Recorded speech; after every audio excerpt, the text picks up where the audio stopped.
Hi, இன்றைக்கி நம்ம பண்ண போகிறது ரவா கேசரி. எப்படி செய்கிறதுன்னு பார்க்கலாம்.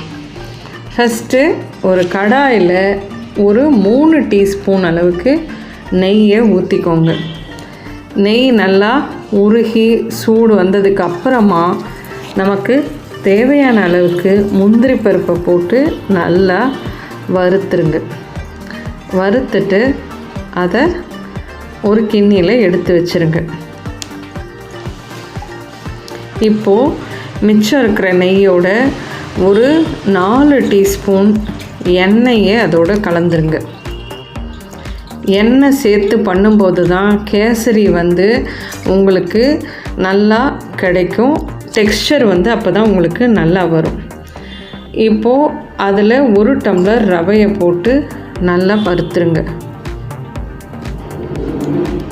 நல்லா சாஃப்டாக நல்லா வறுத்துருங்க. வறுத்துட்டு அதை தனியாக ஒரு பிளேட்டில் எடுத்து வச்சுருங்க.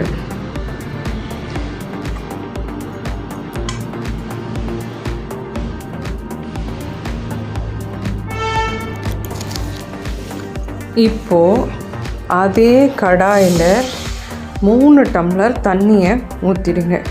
1 டம்ளர் ரவை அப்படின்னா 2 டம்ளர் சர்க்கரை, 3 டம்ளர் தண்ணி. அந்த கணக்குக்கு நம்ம 3 டம்ளர் தண்ணியை ஊற்றிடுங்க. ரவை நல்லா சாஃப்டாக வேகணும். அதனால் 3 பங்கு தண்ணியை சேர்த்துருங்க. தண்ணி நல்லா கொதித்து வரும்போது கொஞ்சமாக கேசரி கலரை போட்டுருங்க. உங்களுக்கு தேவைன்னா கேசரி கலர் போடுங்க, இல்லைன்னா விட்டுடுங்க. இப்போது நல்லா கொதித்து வரும்போது நம்ம வறுத்து வச்சுருக்க ரவையை சேர்த்துருங்க.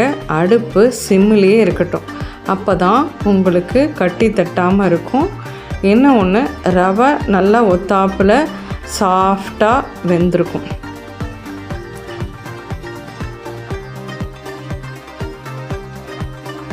நல்லா கலந்து விட்டுட்டே இருங்க, கட்டியாகாமல் இருக்கணும். இப்போது நல்லா ரவா வெந்துருச்சு, தண்ணியெல்லாம் இழுத்துருச்சு. இப்போது இந்த ஸ்டேஜில் நம்ம 2 பங்கு சர்க்கரை போட்டு நல்லா கலந்து விடுங்க. அடுப்பு சிம்லேயே இருக்கட்டும். 2 டம்ளர் சர்க்கரையை அதோட கலந்து விட்டுருங்க.